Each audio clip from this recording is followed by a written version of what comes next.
Hello दोस्तों, तो कैसे हैं आप लोग। आई होप कि आप बहुत अच्छे होंगे। आपका बहुत बहुत स्वागत है हमारे यूट्यूब चैनल इंजीनियरिंग एक्सप्रेस पे।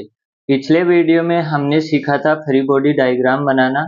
उसकी मदद से हमने सारे फोर्स देखे थे, कौन सा फोर्स कहाँ लगता है और किसी भी पॉइंट का और किसी भी बॉडी का फ्री बॉडी डायग्राम कैसे बनता है। आज उसी के ऊपर बेस हम क्वेश्चन करेंगे, जिससे हमको क्या होगी, क्वेश्चन में हेल्प मिलेगी। हम क्या करेंगे, किसी भी पॉइंट का और किसी भी बॉडी का फ्री बॉडी डायग्राम बनाएंगे और उसकी हेल्प से क्वेश्चन सोल्व करेंगे। तो चलिए करते हैं वीडियो की शुरुआत।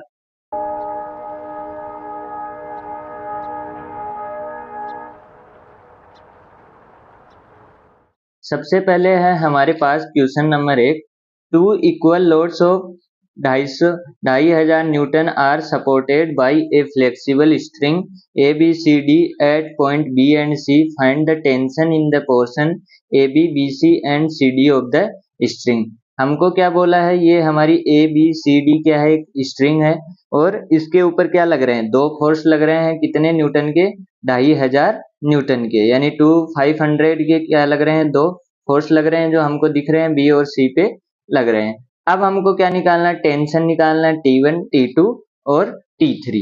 यहाँ पे T3 है।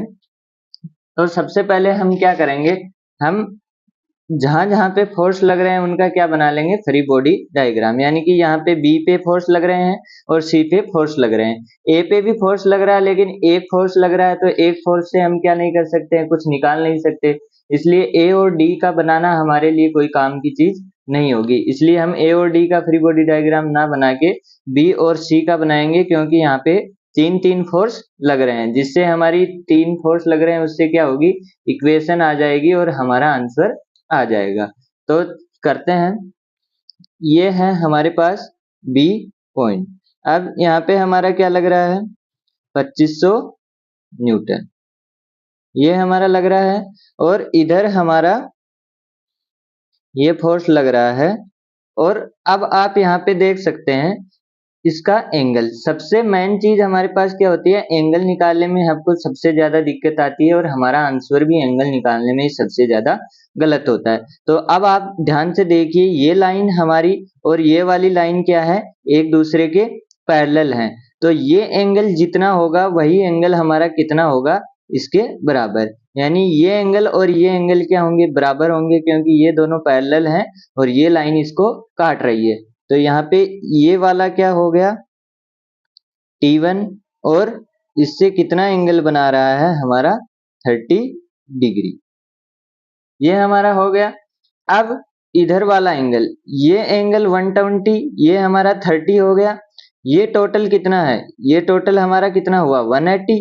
180 प्लस 120 कितना होता है, 180 प्लस 120 होता है 300। तो हमारे पास ये एंगल कितना हो गया, ये एंगल हमारा कितना हो गया, यहाँ पे फोर्स लग रहा है, ये एंगल टोटल कितना हो गया हमारा। अगर यहाँ से देखें तो ये 90 है, ये इधर आ रहा है तो ये कितना बचा, ये 120, ये 30 और ये टोटल 180, तो ये 300 और ये कितना बचा, ये बचा 60। तो ये एंगल कितना हुआ, 60 डिग्री और ये हुआ 30 डिग्री। और ये हमारा क्या हो गया, T2। ये 30 डिग्री होगा क्योंकि टोटल 90 है। यहाँ पे इसको आप ऐसे भी देख सकते हैं, जैसे ये हमारा एंगल था, ये हमारा क्या है, T2 है, और ये एंगल हमको कितना दे रखा है, 120 दे रखा है। तो यहाँ से इसको अगर काटेंगे तो ये कितना हुआ, ये 90 हुआ और ये 30 हुआ। तो इसको आप ऐसे भी देख सकते हैं।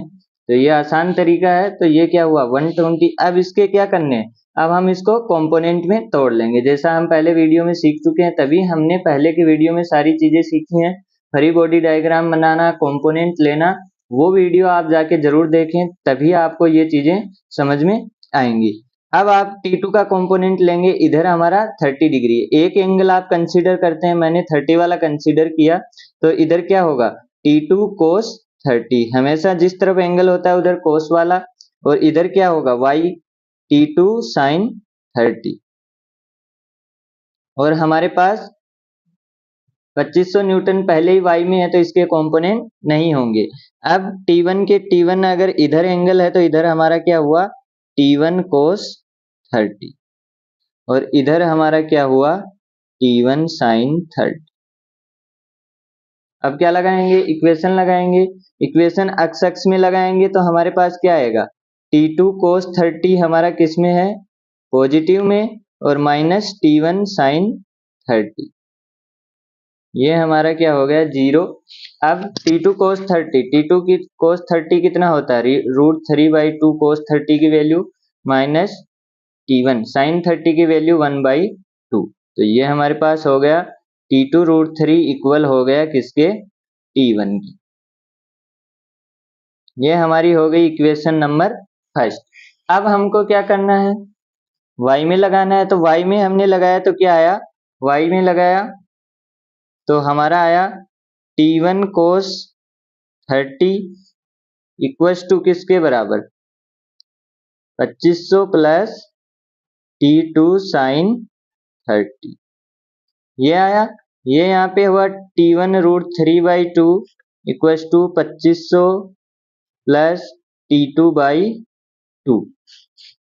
अब T1 किसके बराबर है √3 T2 के तो यहाँ पे √3 T2 लिखा √3 T2 √3/2 minus T2/2 is equals to 250। अब √3 इंटू √3 कितना हुआ 3/2 T2 माइनस T2/2 और ये हो गया 2500। यहाँ पे कितना बचा T2 और वो किसके बराबर हो गया 2500 न्यूटन। यहाँ पे आपको न्यूटन भी लिखना है ये आप ध्यान रखें। अब ये हमारे पास हो गई इक्वेशन नंबर 2। अब T1 T2 की वैल्यू हमारे पास है T1 की वैल्यू हमारे पास क्या हो गई T1 is equal to √3 T2 और वो कितना आएगा हमारे पास 4330.12 के समथिंग। इसको भी आपको न्यूटन में ही लिखना है। अब T3 की वैल्यू बच गई। अब B पॉइंट पे हमारे पास क्या था T3 नहीं था तो हम क्या जाएंगे C पॉइंट पे जाएंगे। C पे हमारा क्या है T3 है T2 की वैल्यू हमारे पास पहले से ही है।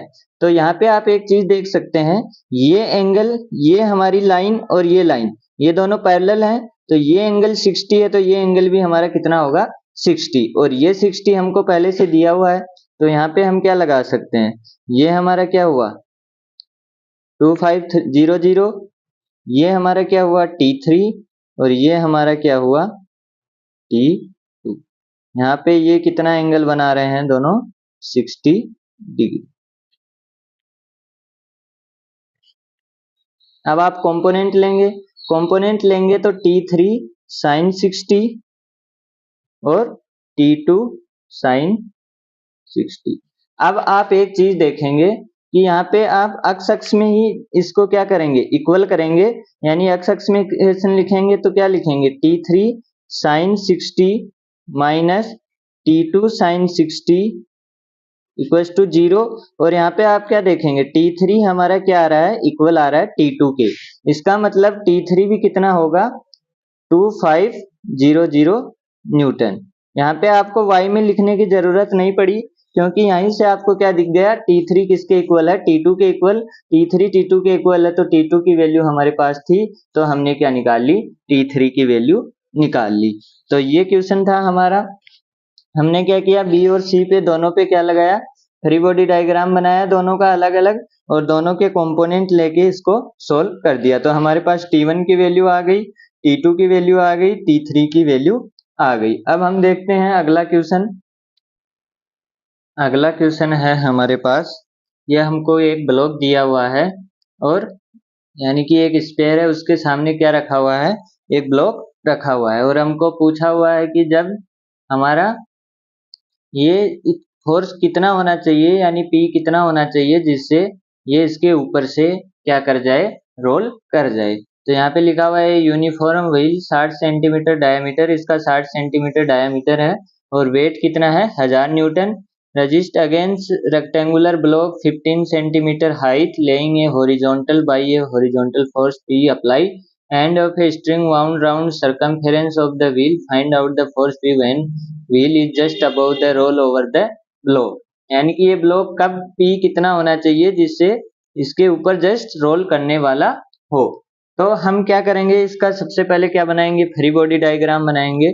तो हमारे पास यहाँ पे क्या है, यहाँ पे लगेगा P फोर्स, और हम किस पॉइंट पे बनाएंगे, हम यहाँ पे बनाएंगे फ्री बॉडी डायग्राम, क्योंकि सारा फोर्स खेल किसके कारण होगा, हमारा P के कारण। अब यहाँ पे हमारा वेट लग रहा है तो हम उसको क्या कर सकते हैं, ऊपर ले जा सकते हैं, ऊपर नीचे ले जा सकते हैं। तो ये हमारा वेट है और यहाँ पे क्या लग रहा है, हमारा फोर्स लग रहा है। तो ये अगर N लगाएगा तो वो कहाँ पे लगेगा, हमारा यहाँ पे लगेगा। इसको मैंने नाम दे दिया कोई फोर्स F, या फिर P नाम, कुछ भी आप नाम दे सकते हैं। अब आपको क्या करना है, इसका थीटा निकालना है। थीटा कैसे निकालेंगे, आपको मान लीजिए ये हमारी हाइट कितनी थी, ये 15 थी, तो ये कितनी बची,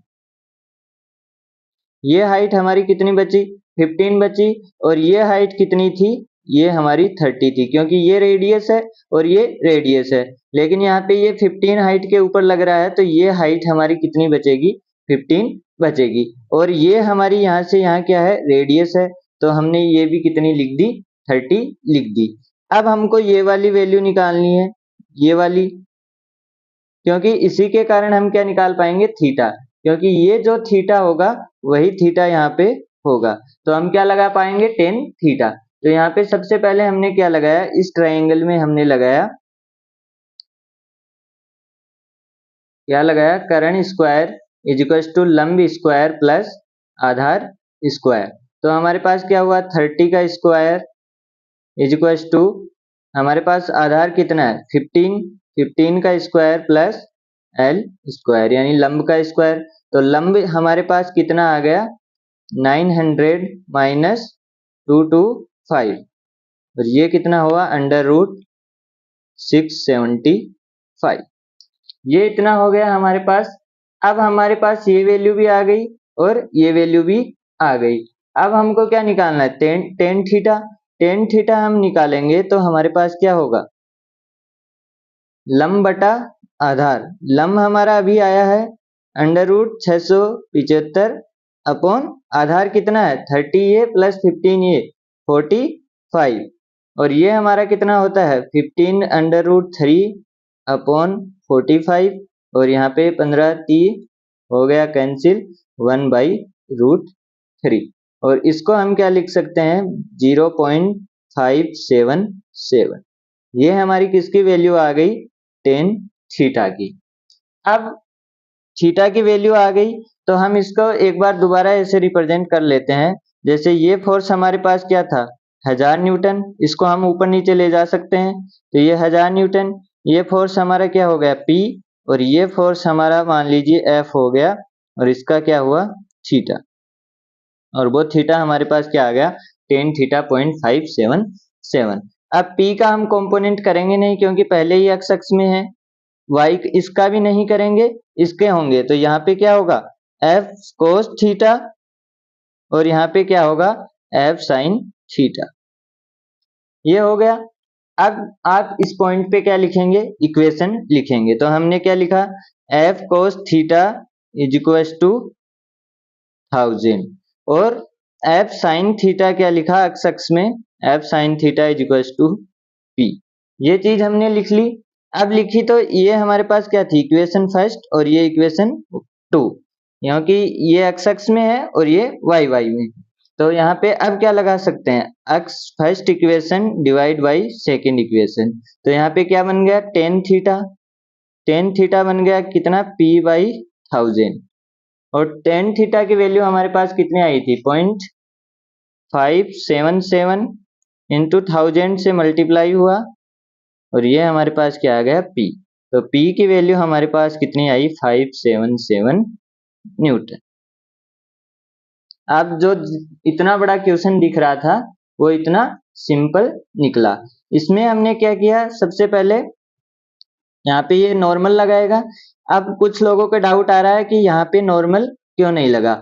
वो नॉर्मल इसलिए नहीं लगा क्योंकि इसने क्या बोला है, just above to roll the over the block, यानी कि हमारा ब्लॉक एकदम हल्का सा उठ चुका है, यानी कि यहाँ से कांटेक्ट अपना ब्लॉक छोड़ चुका है, और यहाँ से कांटेक्ट अपना ब्लॉक छोड़ चुका है, इसका मतलब यहाँ पे फोर्स नहीं लगेगा। कुछ बच्चे क्या करते हैं, यहाँ पे एन लगा देते हैं नॉर्मल फोर्स और गलत कर देते हैं, तो आपको ये गलती नहीं करनी है, क्योंकि यह क्या कर चुका है, इसने बोला जस्ट अबोव, इसका मतलब अपना स्थान छोड़ चुका है, यानी कि यहाँ पे स्पेस आ चुका है, और उस स्पेस के कारण ये क्या नहीं करेगा, नॉर्मल फोर्स नहीं लगाएगा। नॉर्मल फोर्स हमेशा टच पॉइंट पे लगता है, तो इस यहाँ पे टच पॉइंट था तो हमारा फोर्स लग गया F, इसको हम आगे पीछे खिसका सकते हैं, और यहाँ पे इस W को भी हम आगे पीछे खिसका सकते हैं। हमने क्या किया, सिंपली थीटा निकाला। थीटा के लिए हमको क्या जरूरत थी, एक लेंथ हमारे पास थी 13 + 15, हमको ये लेंथ चाहिए थी, ये हमने ट्राइंगल से निकाल ली, क्योंकि हमको पता है कर्ण स्क्वायर इक्वल टू आधार स्क्वायर प्लस लंब स्क्वायर, और हमने क्या किया, इसकी वैल्यू निकाल ली। इसके अंदर बड़े वाले ट्राइंगल में हमने क्या लगा दिया, टेन थीटा लगाते ही हमारे पास टेन थीटा की वैल्यू आ गई। फिर हमने इस पॉइंट पे क्या लगा दी, इक्विलिब्रियम इक्वेशन, दोनों साइड से हमने इक्वेशन लगाई, एक्स और वाई में इक्वेशन लगाते ही हमारे पास क्या आ गई, पी की वैल्यू आ गई। तो ये थे दोनों क्वेश्चन आज के। आई होप कि आपको समझ में आए होंगे। अगर समझ में आए हों और वीडियो अच्छी लगी हो तो वीडियो को लाइक करें, चैनल को सब्सक्राइब करें। धन्यवाद। पढ़ते रहें, मुस्कुराते रहें। जय हिंद, जय भारत।